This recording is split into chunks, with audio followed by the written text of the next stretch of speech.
Welcome back. I have 10 new vocabulary words for you again today. All right, this is coming from chapter 19 of the book Vocabulary Power 2. And the first word today is administration. Administration. And as usual, we're going to begin with some dictation. For each word, I'm going to spell the word, and you can practice spelling at home. All right, administration. A D M I N S T R A T I O N. We're starting off with a long one today. Again, that's A D M I N I S T R A T I O N. Administration.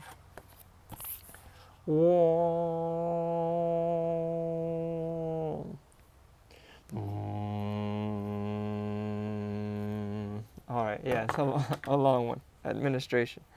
Basically, administration is an organization or a group that organizes and manages something else, or it's the method, the way of managing or organizing. For example, at our school, the administration is the principal and the other people that work in making decisions for the school. All right.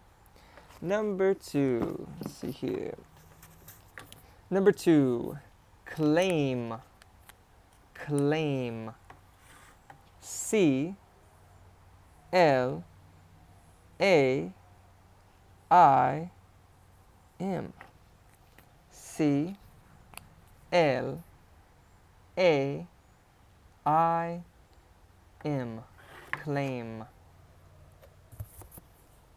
Claim. All right. Claim is basically to say something. To say something that is true when you're not sure that it's true, or there might not be evidence for it. Okay. You can think that it's true. You can think that you are telling the truth. It's not always the same as lying, okay? To lie is to tell something that's not true on purpose.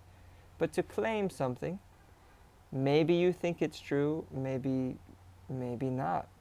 But you are saying it's true. That's it, to claim something. For example, I claim that eating vegetables is healthy. I think that that is true.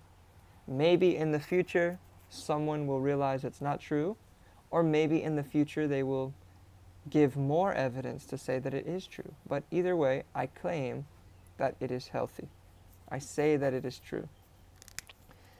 I am telling you that I think that that is true. Okay.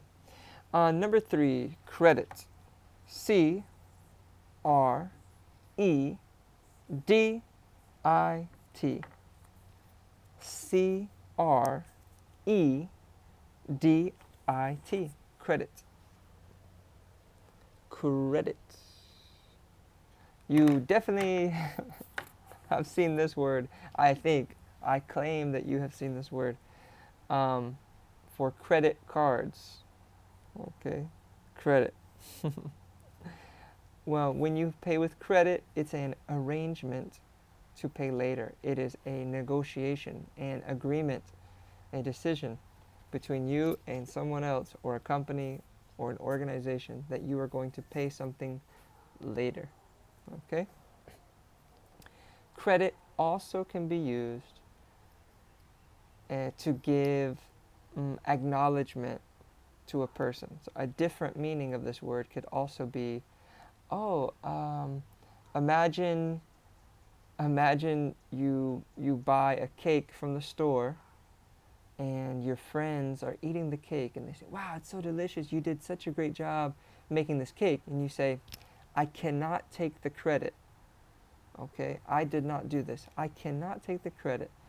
The credit belongs to the store. They made the cake. You're acknowledging and giving respect to the people who actually did the job. Credit. Or on a book, when you see the author, you see that's the credit, the person who wrote the book. And another example in the movies. At the very, very, very, very end of lots of movies, you see a long list of names. We call that the credits because they are acknowledging and giving respect to the people involved in making that movie. Okay, number 4, earnest. Earnest. E-A-R-N-E-S-T.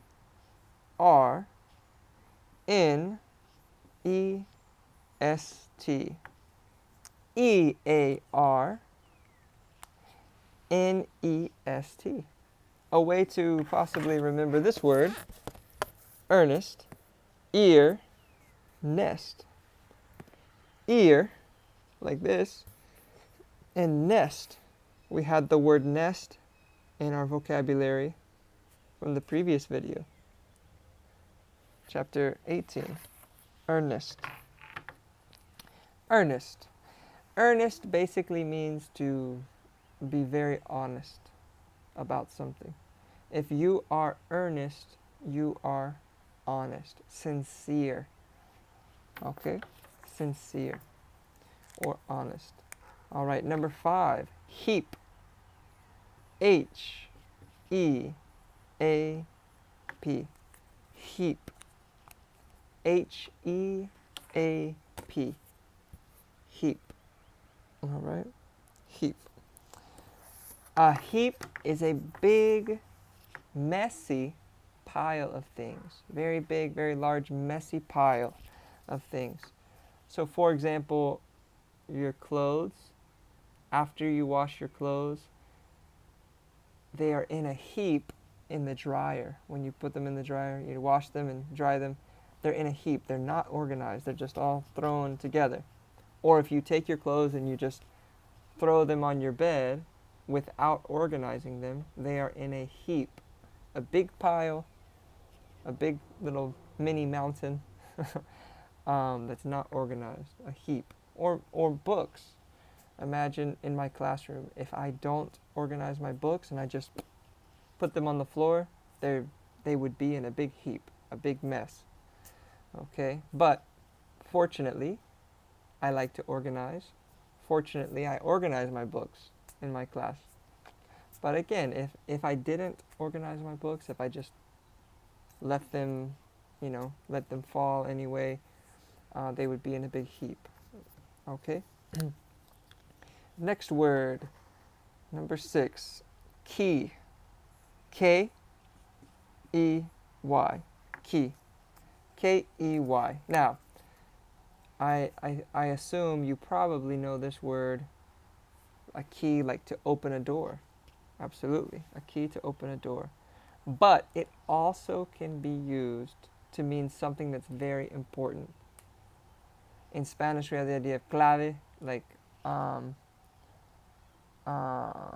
punto clave or la idea clave, the important, the key idea, the idea that's going to unlock, or the important piece of what we're trying to think about. Key has that meaning in English as well, something important or something that makes a difference for the way you're thinking about something or doing something. The key to learning English, to unlock your English skills, is to practice, for example. Number 7, option. O-P-T-I-O-N.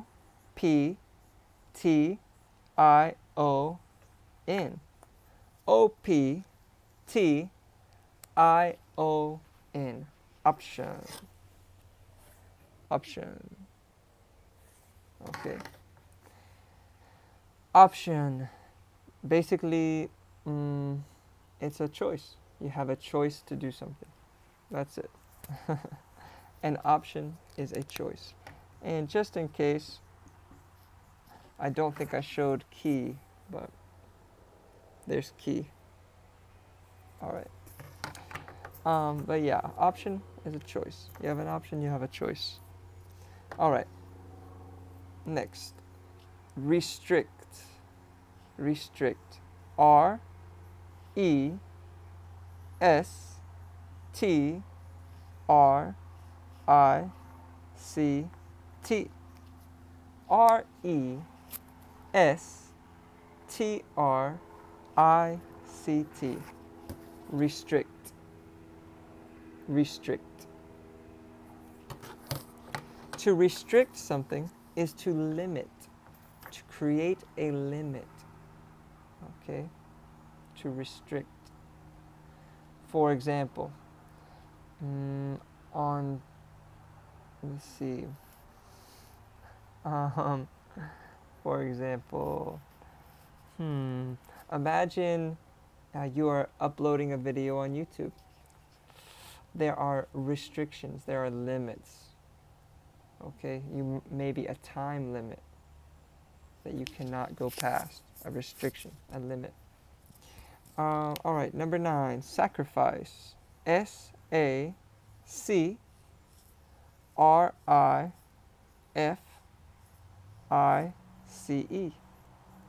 S-A-C-R-I-F-I-C-E. Sacrifice. Sacrifice. Sacrifice basically means to give up something that is important to you. All right? So for example, parents make a lot of sacrifices for their children. Okay? There are things that parents want to do and they decide not to do so that they can spend more time with their children, to help their children, to give a benefit for their children. For example, imagine you want to go on vacation to a different country and you're saving your money, and then you realize, oh, my child needs new clothes for school, for example. And you sacrifice your trip, you decide not to go on your trip so you can use the money to help buy new clothes for your child, for example. It's an extreme example, but it's an example of a sacrifice. Okay, and last word, number 10, strike. Strike. S-T-R-I-K-E.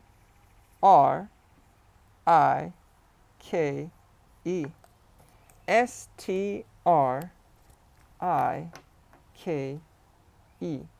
Strike. Strike. Strike means to hit something, like to strike a person, right? To strike very quickly, or like in baseball, to try to swing and hit the bat. If you strike and you hit the ball with the bat, yeah, that makes that sound. It's quick motion, right? And it's hard. However, in baseball, we also use strike to mean that someone did not hit it. So it's kind of the opposite in a funny way. I assume that probably at the beginning it was a joke. Strike, making a joke about it. But now in baseball, when you don't hit the ball, it's called a strike. But really the word strike means to hit something very quickly and hard. Also, strike can also be like the word in Spanish, huelga. So to be when you protest something, you decide not to go to work or not to do something because you want a company to change what they're doing, to make a change. All right? And so, yeah, so that's the last word, strike. Strike. I hope you've enjoyed this time again, learning some new words, and have a great summer.